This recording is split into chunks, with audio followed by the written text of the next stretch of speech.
Ukraine is a beautiful country that threw off the yoke of communism in 1991. On February 24, 2022, after several months of buildup, Russia launched an unprovoked attack on Ukraine. The special military operation was supposed to last 3 days. 4 years later, Ukraine is still fighting. The devastation has been incalculable. Tens of thousands of civilians dead and far higher military casualties. Millions displaced. Billions in property damage. It is the most serious challenge to Europe since the Second World War. You can support Ukraine for moral reasons. I do. You can say that a sovereign country was invaded, that civilians were murdered, that borders shouldn't be changed by force, and that democracies shouldn't abandon people fighting for survival. All of that's true. Yeah, but it is also incomplete. The West has framed Ukraine too often as a humanitarian obligation, or as some vague defense of the so-called rules-based international order. That framing isn't false. It's just strategically weak. What then should have been the stronger framing? Containment. Making it clear that Russian imperial revanchism would be costly, painful, and unsuccessful. Establishing that further adventures into Europe wouldn't pay. And on that front, the West has handled this with a mixture of hesitation, self-deterrence, procrastination, and strategic incoherence.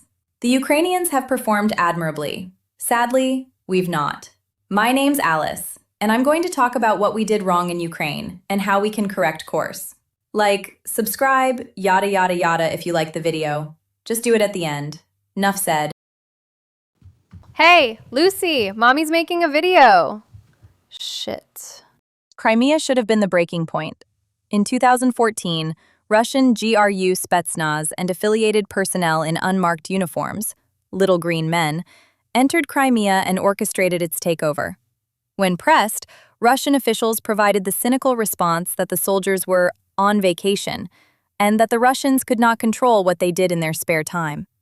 That should have been the moment when Europe and the United States concluded that the old assumptions about Russia were dead. That should have triggered a strategic reset, not a memo. Not a sternly worded statement. Not a sanctions package designed to express disapproval while preserving commercial convenience. A strategic reset. That would have meant 6 things immediately. First, lethal aid to Ukraine. Second, a serious expansion of ISR, secure communications, and military planning support. Third, accelerated Ukrainian force modernization. Fourth, a major European move away from dependence on Russian energy. Fifth, sanctions designed not merely to register displeasure, but to impose structural cost. And sixth, a political message that Russia had crossed a line which would now be enforced. Instead, the West responded as though it was dealing with a regrettable disturbance that needed to be managed, rather than a direct challenge to the post-Cold War security architecture of Europe. That was the first major failure. Angela Merkel made serious errors, and they were not small ones. The first was strategic ambiguity over Ukraine's place in Europe's security architecture. In 2008, NATO said Ukraine and Georgia would one day become members, but without providing a concrete path. That was the worst of both worlds. It was enough to irritate Russia. It was not enough to deter Russia. It signaled aspiration without commitment. And that kind of ambiguity is dangerous when dealing with an irredentist power that probes for weakness. The second failure was energy. After Crimea, Germany should have begun a rapid unwind of dependency on Russian gas and oil. Instead, Berlin continued to treat economic integration with Russia as though it remained compatible with strategic prudence. That was delusional. After a territorial annexation in Europe, continuing to deepen energy dependence was not realism. It was negligence. Nord Stream and Nord Stream 2 should have been politically dead after 2014. Instead, they remained part of the European landscape. This gave Russia strategic leverage. Germany did not merely fail to sever a dangerous dependency, it helped entrench it. Barack Obama also failed this test. This isn't an argument that Obama did nothing. He just didn't do what the situation required. His administration treated Crimea and the Russian war in eastern Ukraine as a crisis to be managed, rather than as the opening stage of a broader strategic challenge. Putin was an experienced cold warrior. Obama was inexperienced. The US focused heavily on non-lethal support, likely at the suggestion of Angela Merkel. Peter Wittig, the German ambassador to the US at the time, stated that during a White House meeting between Merkel and Obama, the two leaders agreed not to proceed with lethal weapons deliveries, with Merkel stating she was strongly opposed to it. There was prolonged hesitation over lethal aid. There was too much faith in diplomacy relative to coercive leverage. And there was too much concern about provoking Russia at the very moment Russia had already decided to invade, annex, and destabilize. If a bear is attacking you, it's already been provoked. But deterrence is cheapest before your adversary concludes you are psychologically and politically unwilling to impose serious costs. Instead, Washington signaled caution. And once you do that, the adversary updates. They begin to infer not just what you say, but what you are prepared to do. The message from the Obama years was not that the United States was indifferent. The message was that it was highly reluctant. And highly reluctant great powers are dangerous things to be on the wrong side of if you are a friend, and encouraging things to test if you are an adversary. Obama should have moved earlier on lethal aid, military modernization, and a broader strategy of containment. He didn't. And the cost of that hesitation was paid later. This is one of the ugliest parts of the story. This was the one thing that bothered me the most. It was the one thing that screamed indifference. After 2014, the West sanctioned Russia, yes, but it also continued enough normal engagement to blunt its own strategy. That contradiction matters. You can't say that annexing territory in Europe is intolerable while simultaneously preserving major channels of strategic dependence and commercial accommodation. And that's exactly what much of Europe did. Between 2014 and 2022, Germany, Italy, Hungary, Slovakia, Czech Republic, Austria, Finland, and the Netherlands increased imports of Russian gas and LNG. Germany increased dependency on natural gas from 35% in 2010 to 55% by 2021. Hungary, Slovakia, Czech Republic, and Finland had a high, or in some cases, total dependency on Russia for their energy needs. Western companies continued to do business ranging from oil companies such as Shell, BP, and Total Energies, to consumer multinationals like Nestle, Unilever, and McDonald's, to technology companies like SAP, Microsoft, and IBM, to name a few. The Russians got to eat their Big Macs right until the invasion of Ukraine. We just carried on business as usual with just a light slap on Putin's wrist saying, "Bad boy." Then came the full-scale invasion in 2022, and at that point, even after everything Russia had already shown us, the West still behaved as though the principal danger was Western escalation, rather than Russian success. It had bought into this bullshit that NATO was provoking Russia. By the way, do you know why people join alliances? It's because they are afraid of an attack. NATO expanded because the Baltic states, Poland, and other Eastern European countries didn't want Russian tanks rolling down their streets like in Ukraine. Anyway, that's the core pathology. We kept asking, will this provoke Moscow? But Moscow had already invaded. It had already bombed cities. It had already made its intentions unmistakably clear. Putin was going to take Ukraine, a country he believed was illegitimate, even though Ukraine predated Russia. The Western pattern became painfully familiar. First, a capability would be treated as too escalatory. Then it would be debated endlessly. Then it would be approved late. Then officials would congratulate themselves for courage. We saw this pattern with tanks. We saw it with longer-range strike systems. We saw it with fighter jets. We saw it with air defense. We saw it with intelligence support. The result was not prudence. It was lag. And lag in war means dead people, lost territory, damaged infrastructure, exhausted soldiers, depleted ammunition, and a more adaptive enemy. While we debated, Russia adapted. When you give an adversary time, you are not freezing the battlefield. You are allowing them to learn. This is one reason I find the Western self-congratulations so irritating. Yes, we did eventually provide important systems. Yes, some of them were highly effective. That's true. But the issue isn't whether we did anything. The issue is whether we behaved with the urgency and seriousness that the war required. And the answer is no. Joe Biden was right to provide lethal aid and a lot of it. He was wrong to create this painful, incremental approach to providing necessary lethal aid. Or maximum lethality, as Pete Hegseth would put it. That so sounds like a 1980s action flick. I think I'll give that movie a miss. Sorry, Pete. Max Steel. So what did we provide Ukraine? Javelins were debated for years before being sent. When they were provided, we realized that the tops of Russian tanks could come off during a high-temperature rapid disassembly event.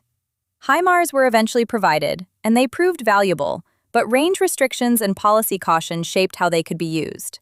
Here, use this sword. Sorry that it's only 1 foot long. ATACMS came late, and only after months of hemming and hawing. We don't have enough. Oh, wait, we do after all. Damn inventory guy. Main battle tanks became a political drama when they should have been part of a broader force generation logic. F-16s were discussed endlessly before movement happened. Long-range strike remained tied up in escalation fear. And Olaf Scholz, erstwhile Chancellor of Germany, refused to provide Taurus, a long-range standoff cruise missile designed for low-level penetration of dense air defenses and strikes against hardened targets. Ukraine still doesn't have it. Yet, another example of Europe talking like a continent under threat, while behaving like a continent still hoping not to upset the arsonist bear. Enough support to keep Ukraine alive. Enough support to keep the alliance from feeling ashamed. Sometimes enough support to allow local operational success. But the problem is that because the weapons trickled in, there was no decisive end-to-end strategy. The Ukrainians couldn't devise a strategy based on weapon systems that might not arrive. Well, they kind of did. Lots of low-cost drones, AI and robots that are currently wreaking havoc on Russian oil infrastructure and redefining warfare. No biggie. Let's discuss intelligence. The spying kind, not the IQ kind. Western intelligence support helped Ukraine in important ways. No serious person denies that. But intelligence provision was also constrained. I've been using that word a lot. It was a policy made by lawyers.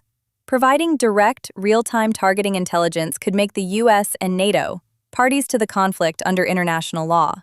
These legal constraints, there's that word again, were formally loosened only weeks into the war, after new guidance was issued in April 2022. By the way, what do lawyers use for birth control? Their personalities. Moving swiftly along, according to Radio Free Europe and Reuters, the United States also restricted some intelligence channels under its own control. In 2025, under President Donald Trump, Washington temporarily suspended Ukrainian access to the Global Enhanced GeoInt delivery system and to U.S. government-routed commercial satellite imagery. That limited access to high-cadence imagery, U.S. prioritized tasking, and some near-real-time support for targeting and battle damage assessment. We need to stop pretending that Russia is only a threat to Ukraine. Russia is the most direct military and political threat to European security. That doesn't mean Russian tanks are about to roll into every European capital tomorrow morning. That would be silly. Like that movie Red Dawn. Although, Leah Thompson was to die for. It means Russia uses a full-spectrum toolkit of coercion. Military intimidation, nuclear threats, cyber operations, sabotage, political warfare, disinformation, energy leverage, maritime pressure, subversion, assassination and attempted assassination. Gray zone pressure against the European order. In the Leningrad Oblast, Russia has positioned large formations, some newly created, most notably the 44th Army Corps, along with new or re-expanded motor rifle divisions and brigades located in Leningrad Oblast and nearby Karelia. Analysts expect Russia to significantly increase troop density near Finland and Estonia only after the war in Ukraine slows or ends. Kaliningrad is Russia's most mature, most densely layered electronic warfare (EW) environment outside the Ukraine theater, and it is central to Moscow's Baltic Area Access Area Denial strategy. That matters to Europe immediately. And it matters to North America because Europe isn't some morally interesting side theater. It is part of the core Atlantic security system. China's watching Russia and Iran. It's going to avoid Russia's mistakes, and it's looking at American behavior. It has seen delay. It has seen alliance arguments. It has seen fear of escalation. It has seen hesitation over industrial mobilization. It has seen the gap between rhetoric and timely capability delivery. Deterrence isn't local. Adversaries update priors across theaters. They watch how coalitions behave under stress. They study whether red lines are real, whether supply chains hold, whether political systems sustain commitment, and whether democratic publics can tolerate prolonged confrontation. And then came Iran. Iran matters here not because it is identical to Ukraine, but because it supplied adversaries with a fresh set of observations about Western strategic behavior. The United States demonstrated impressive firepower. No one doubts that. But it also acted with poor allied consultation, exposed real disagreement within the Western coalition, diverted attention and resources away from Asia, and again showed that military action can be tactically impressive while still being strategically incoherent. Check out some links below that explore the Iran conflict and the challenges posed by China. Anyway, Iran showed that the United States remains tactically formidable. We have Pete Hegseth, aka Max Steel's maximum lethality. But even with maximum lethality, we can still behave in ways that are diplomatically divisive, strategically distracting, and poorly aligned with a clear political end state. We still don't know why we're in Iran. That matters to China. It matters to Russia. It matters to every adversary looking at how the West behaves under pressure. Which is why we can't afford to fail in Ukraine. Which leaves us with the question of how we should respond. First, a warning. I'm fond of lists. There are lots of lists. Like, lots. So if you like lists, great. If you don't, twiddle your thumbs a bit. Or play Sudoku or something. Okay, lists. First, massively increase Ukrainian aid and remove restrictions. Spending a few $100 billion to save millions of lives in Europe and North America is a good deal. And stop handcuffing the Ukrainians. They deserve better. We deserve better. Second, Europe needs to use its own ISR more aggressively and expand it rapidly. European ISR systems are not as developed as America's, but French CSO and Ceres systems, Italian and German synthetic aperture radar imaging satellites, airborne early warning and control systems, and other SIGINT assets have impressive capabilities, just at considerably lower density. Third, impose secondary sanctions on countries and firms that continue doing business with Russia in ways that blunt Western pressure. Fourth, crack down on remaining Russian influence networks in Europe. That means political financing, covert influence, media assets, criminal channels, corruption networks, front organizations, sabotage cells, and the wider ecosystem of gray zone penetration. Augment monitoring of Russian consular staff. Russia's fond of illegals. Let's not make it easy for them. Also, the fall of Orban may open the door to stronger action in Europe. Good, use that opening. He told Putin directly, "I'm here to serve. Whiskey Tango Foxtrot." Fifth, send military advisors, trainers, and limited ground support but well away from the front. This isn't the same as marching combat brigades into frontline operations. It means rear area support, training, maintenance, repair, logistics integration, medical organization, drone production support, planning cells. The kind of institutional assistance that shortens the distance between NATO competence and Ukrainian battlefield effectiveness. Sixth, Europe needs to rearm seriously, not for a PowerPoint war, for a mass casualty industrial war.